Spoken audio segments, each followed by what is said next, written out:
Hello guys, welcome to my YouTube channel Uttarakhand Officers Path with Simran.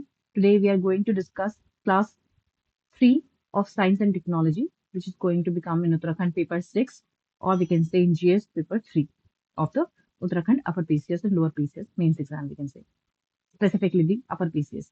तो ये GS3 की science and technology की third class होने वाली है, जिसमें आपका पहला टॉपिक है वो है Aditya L1 mission. It's the first Indian space-based observatory class solar mission and is to be launched by ISRO PSLV XL rocket from Satish Dhawan Space Center, Sriharikota. It has to be deployed at L1 point, which lies between Sun and Earth. The 1500 kg satellite carries 7 science payloads with diverse objectives PSLV C-57. Why L1 point? L1 point की क्यों चुना गया है इसमें? L1 is a stable position between the Earth and of the Sun, allowing continuous observations of the Sun without any occultation, Earth blocking view, and ensures uninterrupted data collection. Okay, ये इसका reason हैगा L1 choose करने का. Payload solar ultraviolet imaging telescope. Solar ultraviolet imaging telescope, Aditya solar wind particle experiment, plasma analyser package for Aditya. Okay, objective क्या है इस मिशन का? To study the outermost layer of the sun, जिसे corona कहते हैं हम, क्रोमोस्फेयर एंड फोटोस्फेयर, ये 3 लेयर्स. ठीक है, इंपॉर्टेंस क्या है इसका? Gain insights into how solar activity affects earth's magnetosphere and climate. एक मिनट. Gain insights into how solar activity affects Earth's magnetosphere and climate. ISRO contribution in development. ISRO का contribution क्या है डेवलपमेंट में, ये देखते हैं. Nation's space programme leader, global player in space technology, Chandrayaan mission lunar exploration and Mangalyaan mission MOM. ISRO का contribution इसमें देख सकते हो आप. जो मंगलयान मिशन है, चंद्रयान मिशन है, इसमें वर्ल्ड लेवल पे इसरो ने अपनी अलग छाप बनाई है. सैटेलाइट कम्युनिकेशन में launch INSAT series, improved the rural connectivity essential for TV, internet, and telemedicine, especially for the rural connectivity and the remotest parts of the area. Then, remote sensing for agriculture, developed IRS satellites for crop monitoring, water management, and soil analysis. Example, RESAT, radar imaging satellite. Disaster management. Disaster management in SAT and GSAT satellites, जिसमें Cartosat series aids in disaster mapping and damage assessment during the floods, cyclones, and earthquakes. Weather monitoring, like INSAT, GSAT satellites, contribute to accurate weather forecasting. SCATSAT-1 helps track cyclones and other severe weather patterns. SCATSAT-1 helps track cyclones and other severe weather patterns. Navigation services, NAVIC, navigation with Indian constellation. India's own GPS system benefits sectors like transportation, agriculture, and maritime. IR, that is soft power, South Asian satellite. Services such as telemedicine, teleeducation, DM support to countries in South Asia, neighbourhood first policy. तो इन सारी चीजों पे इसका impact देखने को मिलता है. ठीक है ना. गुड गवर्नेंस में एक अच्छा इम्पैक्ट है. एंड डेवलपमेंट में space based tools agricultural being used and agricultural tools being used by प्रधानमंत्री Awas Yojana, also national mission for clean Ganga mission and Yojana, also for urban development and management, also for using the high resolution imaging maps and technologies, urban planning estimation, urban sprawl, urban forest, etc. GIS based master plan for Amrut cities, ये example quote करिए. Defense and security में GSAT and INSAT satellites. GSAT-7 में Rukmini, dedicated to Indian Navy for secure communication. Digital connectivity में GSAT satellite का example दे सकते हैं आप. Facilitate the e-governance, e-learning, telemedicine services. Then space science and exploration में आपका successful planetary missions like Chandrayaan-2, Mangalyaan elevated India's standing in space research, fisheries, and marine resources. OceanSat series helps monitor ocean conditions. Environmental monitoring में satellites like Cartosat and ResourceSat help monitor land use, deforestation, and environmental changes. Healthcare via telemedicine में ISRO telemedicine program uses satellites like INSAT, connecting the rural health to the urban health. तो ये सारे आप points लिख सकते हो जो आपको आपके आंसर्स को एक एनरिच करेंगे अगर इसरो का कंट्रीब्यूशन के फॉर्म में आपसे पूछा जाता है एग्जाम्पल के साथ. नेक्स्ट आते हैं हम न्यूक्लियर एनर्जी. न्यूक्लियर एनर्जी का क्या इंपॉर्टेंस है? ठीक है.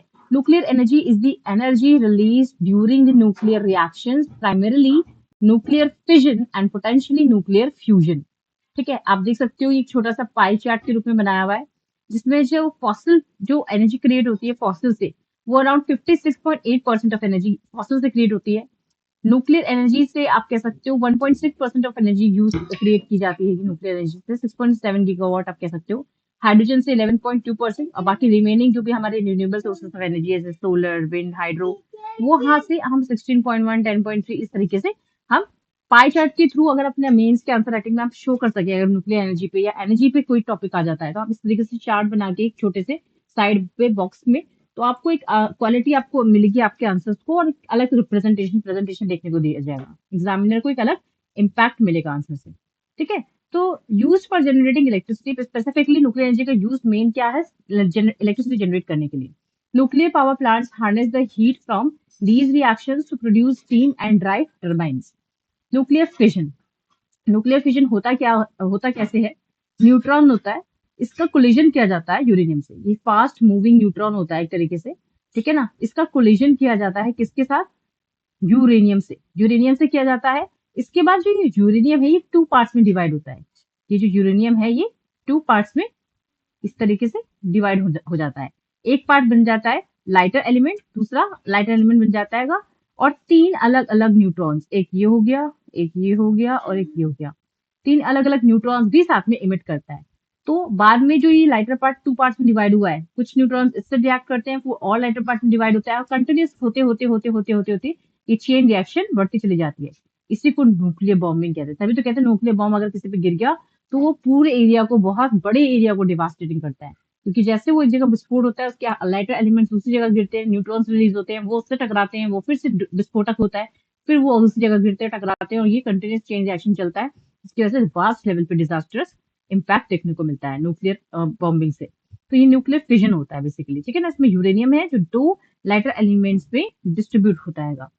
Okay, nuclear fission. Nuclear fission is the splitting of heavy atomic nucleus, example uranium or plutonium, into smaller nuclei, releasing the energy and neutrons. Fission is currently more feasible and mature technology for energy production. ये more feasible है। Nuclear fusion क्या होता है? Fusion मतलब होता है combine करना एक तरीके से। Fusion involves combining two light atomic nuclei, example hydrogen isotopes, to form a heavier nucleus, releasing a large amount of energy. Okay, fusion powers the sun and stars and is considered a potential source of clean, limitless energy on Earth.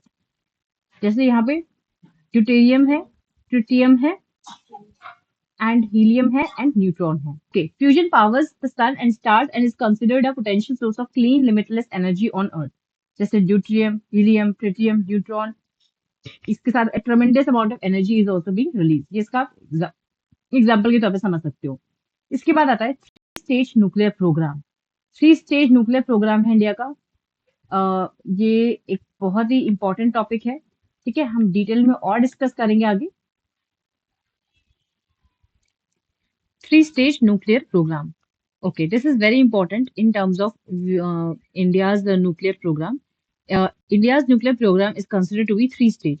In 1954 Homi Bhabha gave three stage plan. तो होमी भाभा जो scientist है हमारे, उन्होंने ये plan दिया था, three stage plan India के nuclear programme का 1954 में। स्टेज वन क्या कहता है? Pressurised heavy water reactors use natural uranium as fuel and heavy water as moderator. ये स्टेज वन है। स्टेज टू क्या कहता है? Fast breeder reactors use plutonium-239 from stage 1 and thorium-232 to breed uranium-233. This is fast breeder reactor. Stage 2 के बाद stage 3 क्या है? Thorium based reactors utilize uranium-233 from stage 2 to harness the thorium fuel cycle. India's ultimate objective is to transition to thorium reactors, ensuring energy security through its vast thorium reserves. So this is utilized uranium-233. This is stage 1, stage 2 and stage 3. तो पहले stage पे क्या है? Pressurised heavy water reactors, दूसरे stage पे fast breeder reactors and तीसरे stage पे thorium based reactors पे फोकस करा गया है। Okay, utilising the uranium-233 to harness the thorium fuel cycle. India's ultimate objective is to transition the thorium reactors, ensuring energy security through its vast thorium reserves. क्योंकि India के पास thorium reserve बहुत ज्यादा है और इसका अगर फायदा इंडिया उठा सकता है तो उससे वो काफी आगे जा सकता है। Note, The country has nuclear ores from which a total of about 78,000 tons of uranium metal and about 518,000 tons of thorium metals can be extracted. ठीक है, तो आप देख सकते हो थोरियम कितना है 518,000 and uranium is 78,000. So it is estimated that about 420 gigawatt of years of electricity can be produced through this. Eventually, by transitioning to generations of thorium, uranium-233 fuel breeder reactors, India should be able to produce an additional 358,000 gigawatt of years of electricity. What we can say advantages क्या हो जाएंगे fast breeder reactors के in India? Efficient fuel utilization. Efficient fuel utilization होगा इसमें और इससे क्या impact पड़ेगा? It will generate more fissile material than they consume, allowing India to maximize their use of its limited uranium reserves. तो efficient fuel utilization होगा. दूसरा क्या होगा? Thorium utilization. India has one of the world's largest reserves of thorium, but limited uranium. आपको पता ही होगा, news में भी कई बार आ चुका है. इंडिया के पास वर्ल्ड का लार्जेस्ट रिजर्व्स ऑफ थोरियम है बट लिमिटेड यूरेनियम है. एंड जो फास्ट ब्रीडर रिएक्टर्स है they are the key in breeding uranium 233 from thorium which is central to India's long term energy strategy. ठीक है ना, तो इस पे फोकस किया जा सकता है. Reduce nuclear waste by recycling spent fuel and using it efficiently we can reduce the nuclear waste also. Energy security. By utilizing thorium and producing its own fossil material, we can focus on energy security. Sustainable and nuclear energy. Fast breeder reactors provide a sustainable nuclear fuel cycle, making the nuclear energy a more long-term solution for India's growing energy demands. So sustainable nuclear energy, that is fast breeder reactors, provide a sustainable nuclear fuel cycle, making nuclear energy a more long-term solution for India's growing energy demands. Next is boost to indigenous technology. Cost effective in long run. Boost to indigenous technology and cost effective in long run. Concerns about the nuclear energy. Radioactive waste. Long-lived radioactive waste is major concern requiring secure storage for thousands of years. Nuclear accidents. The risk of catastrophic accidents, as seen in Chernobyl and Fukushima, raises concerns about the safety. तो concerns क्या है? Radioactive waste है, nuclear accidents जैसे Chernobyl accident जो Fukushima में हुआ था. It also raises the concerns about the safety. Next is third जो आपका मेन चैलेंज हो सकता है वो है nuclear proliferation. The technology used in nuclear reactors can potentially B diverted for creating nuclear weapons posing the global security risk. Fourth one is high initial cost. Of course इसकी initial cost high होती है. Building the nuclear plants involves high capital investment and long construction times, although the long-term operating costs are lower than the fossil fuels. ठीक है, तो ये इसके main concerns और challenges हैं न्यूक्लियर एनर्जी के इंडिया में. बेनिफिट्स क्या होगा? What will be the benefit of nuclear energy over traditional energy? Low greenhouse gas emission होगा पहला. दूसरा हाई एनर्जी डेंसिटी होगा. 1 gram of uranium will be is equal to several tons of coal energy के बराबर. सोचिए आप. Base load power, unlike the solar and wind nuclear plants which provide continuous and reliable electricity based land power independent of weather conditions. तो base load power होगा. Next is environmental impact. Zero emissions as no greenhouse gas generated. Check carbon credit and met INDC. Most reliable energy source is also there. Land usage. 1,000 megawatt of nuclear plant requires around 360 times less and then a similar wind farm around 75 times less land than solar plant. तो ये इसका एक land usage है. Decentralized power generation. Compact mini reactors can work continuously without refueling for many decades. So these are some of the benefits of the nuclear energy over traditional energy. Next, we can come on intellectual property rights. Intellectual property rights, IPR. ये क्या होते हैं? Intellectual property rights, these are the legal rights granted to creators and inventors to protect their innovations, चाहे वो innovations हो, चाहे उनका खुद का कुछ डिजाइन किया हुआ हो, आर्टिस्टिक वर्क हो या इन्वेंशन हो फ्रॉम अनऑथराइज्ड यूज. तो इन सब चीजों के लिए इंटेलेक्चुअल प्रॉपर्टी राइट्स दिए जाते हैं किसी के पर्टिकुलर इंडिविजुअल को या एक ग्रुप ऑफ ऑर्गेनाइजेशन को. It encourages the innovation, creativity, investment by giving creators exclusive control over their work. ठीक है, तो ये इसका मेन एम होता है. टाइप्स क्या क्या होते हैं इंटेलेक्चुअल प्रॉपर्टी राइट्स के? पेटेंट सबसे फेमस, पेटेंट, ज्योग्राफिकल इंडिकेशन, ठीक है ना, ट्रेडमार्क्स. प्रोटेक्ट, पेटेंट्स क्या होते हैं? प्रोटेक्ट द इन्वेंशंस और technical solutions by granting the inventor exclusive rights for a limited period. For example, इसमें एग्जाम्पल कोड कीजिए. अगर आप लिख रहे हो types of intellectual property rights, तो पेटेंट्स लिख रहे हो तो साथ में एग्जाम्पल लिखिए. उससे आप आंसर की क्वालिटी बढ़ेगी. तो एग्जामिनर मार्क्स देने को आपको कंपल्स होगा वो, ठीक है ना. बस आपने टाइप्स में पेटेंट लिख के छोड़ दिया, जीआई लिख के छोड़ दिया, कोई एग्जाम्पल नहीं, कोई थोड़ा सा एक आर्ग्यूमेंट नहीं, तो आपके आंसर्स की क्वालिटी अच्छी नहीं मानी जाएगी.